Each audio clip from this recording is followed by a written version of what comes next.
From the vast, endless blue of the Pacific, a jewel emerges. This is Guam, an island paradise known for its stunning beaches and warm hospitality. But long before it became the destination we know today, it was the heart of a vibrant and resilient civilization, a people whose legacy is carved into the very stone of the island. Join us as we journey back in time to uncover the story of the ancient Chamorros. Imagine this. Over 3,000 years ago, skilled seafarers, guided by the stars and the currents, navigated their swift outrigger canoes, known as proas, across thousands of miles of open ocean. These were the first people of Guam, the ancestors of the Chamorro. They weren't just lost wanderers, they were master mariners, astronomers, and engineers, establishing a society that would thrive here for millennia, long before the first European ships appeared on the horizon. Life was deeply connected to the land and the sea. The Chamorros were expert farmers, cultivating taro, yams, breadfruit, and coconuts in lush, fertile valleys. They were also masters of the ocean, their fishing techniques providing a bounty that sustained their communities. This wasn't just about survival. It was about harmony, a deep understanding of the natural world that allowed their society to flourish in isolation. They created intricate pottery, not just for cooking and storage, but as a form of art, each piece telling a story of their daily lives and beliefs. As we soar over the island's southern hills, you can see them, silent, powerful sentinels standing against the test of time. These are the Latte Stones. These remarkable structures, unique to the Mariana Islands, are not just random pillars. They are the foundations of the most important houses of the ancient Chamorros, the homes of chiefs and the centers of their villages. Each latte consists of two parts, a pillar, called a haligi, and a capstone, or tasa. Carved from limestone, coral, or basalt, some standing over 20 feet tall, they represent a monumental feat of engineering. Think about the effort, the sheer manpower and ingenuity required to quarry, transport, and erect these massive stones without modern machinery. Each latte site tells a story of a community working together, a testament to their social organization and strength. They weren't just supports for a building, they were symbols of status, power, and the spiritual connection between the people and their ancestors. Standing here among them, you can almost feel the echoes of the past, the chants, the stories, the life that once pulsed through these sacred grounds. Let's step back into a bustling Chamorro village. Society was organized into matrilineal clans, where lineage and inheritance were traced through the mother's side. This gave women a significant and respected position in the community. The village was more than just a collection of huts. It was a complex social network, led by a chief, or magalohi, who guided his people with wisdom. Their culture was rich with oral traditions, epic poems and chants that passed down history, mythology, and values from one generation to the next. Their connection to the spirit world was profound. The Chamorros believed in ancestral spirits called 𝐂𝐲𝐿, who were believed to inhabit the natural world, especially the banyan trees. These spirits were both respected and feared, guardians of the land who could offer blessings or bring misfortune if not shown proper respect. This spiritual belief system shaped their daily actions and reinforced their deep bond with the island itself. It was a world where every rock, tree, and wave held a deeper meaning. In 1521, a new chapter began with the arrival of Ferdinand Magellan, the first European contact. This marked the beginning of a profound and often painful transformation. Over the next century, Spanish colonization brought new technologies, a new religion, and devastating new diseases. The Chamorro people faced immense challenges, their population dwindling and their way of life forever altered. The Spanish sought to supplant the old ways, but the spirit of the Chamorro people was far from broken. The resilience of the Chamorro culture is its most powerful story. Despite centuries of outside influence and attempts to erase their identity, the core of their heritage endured. It survived not in grand monuments that crumbled, but in the hearts of the people.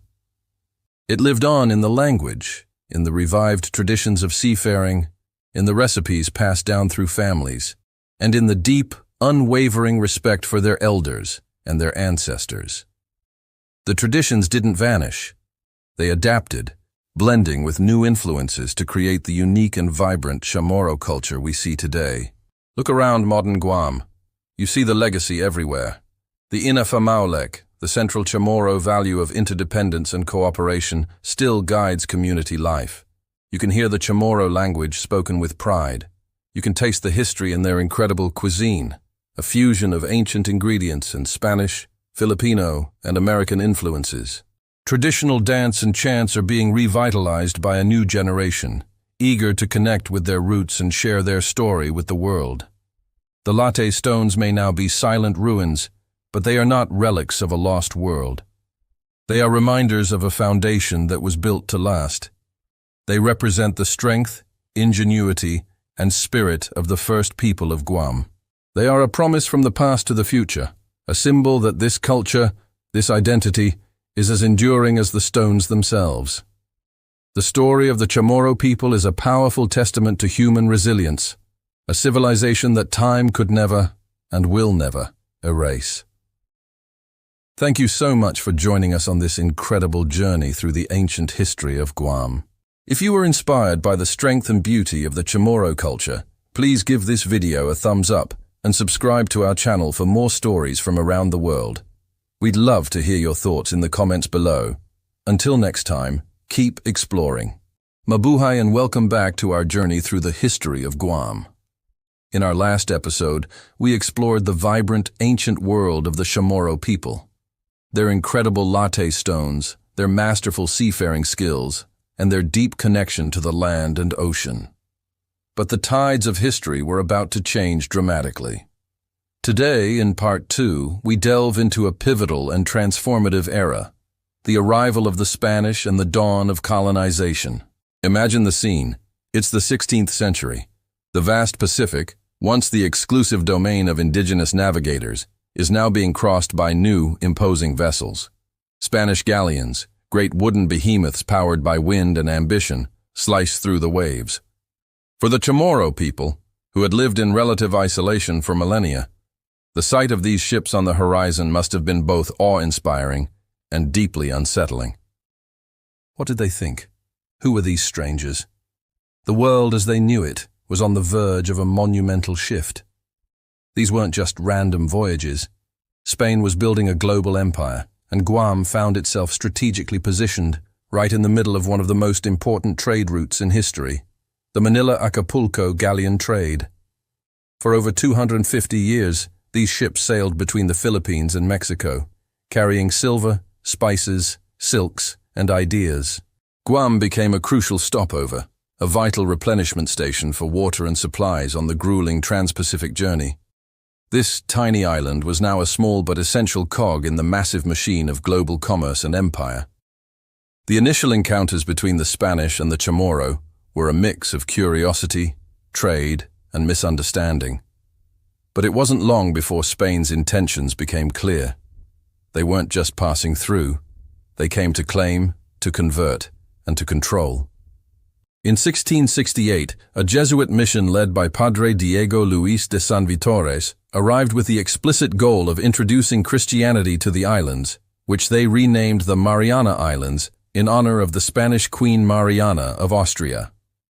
This marked the official beginning of Spanish colonization and a period of profound and often painful transformation for the Chamorro people. The introduction of Christianity was not just a spiritual matter, it was a cultural upheaval. The Spanish missionaries sought to replace ancient Chamorro beliefs, traditions, and social structures with their own.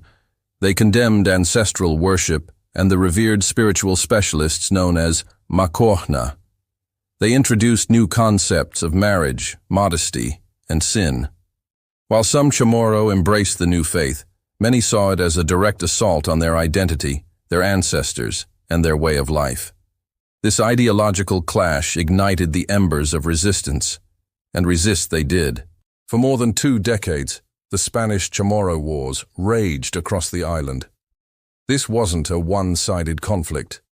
Chamorro warriors, led by heroic figures like 𝐂𝐲, fought fiercely to defend their homeland. They used their intimate knowledge of the island's terrain, their skill with sling stones and spears, and their unyielding spirit to challenge the technologically superior Spanish forces. We see reenactments of these brave stands, villagers defending their homes, warriors fighting for their freedom. These were not just battles, they were a desperate struggle for survival, a fight to preserve a world that was slipping away. The cost of this resistance was devastating. The combination of warfare, forced relocation into centralized, church-controlled villages, and the introduction of new diseases like smallpox and influenza, to which the Chamorro had no immunity, led to a catastrophic population decline. It's estimated that the Chamorro population plummeted by as much as 90% during this period. Entire villages vanished, ancient lineages were broken, and a profound sense of loss permeated the island. The ruins of old churches and forts that dot Guam's landscape today stand as silent monuments to this turbulent and tragic era.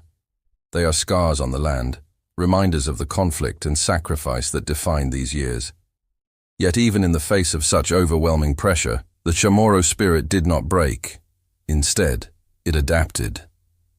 This is where the story takes a fascinating turn from simple conflict to complex cultural fusion.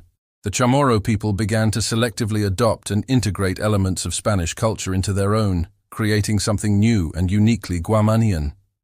The Chamorro language, for instance, absorbed thousands of Spanish words, but its fundamental Austronesian structure remained intact. You can still hear this beautiful blend spoken today. This process of adaptation, known as syncretism, is most visible in their faith. While outwardly practicing Catholicism, many Chamorro people subtly wove their ancient beliefs into the new religion. The reverence for ancestors found a new expression in the veneration of saints. The concept of 𝐴𝐻𝐻, the core Chamorro value of restoring harmony and balance, helped them navigate the new social order. They didn't just replace their beliefs, they blended them, creating a rich tapestry of faith that honored both the past and the present. It was a brilliant act of cultural resilience, a way of holding on to their soul while wearing a new face. Look at the vibrant festivals we see in Guam today. The village fiestas, celebrating a patron saint with processions, prayers, and massive feasts, are a perfect example of this fusion. Thank you so much for joining us on this deep dive into Guam's history.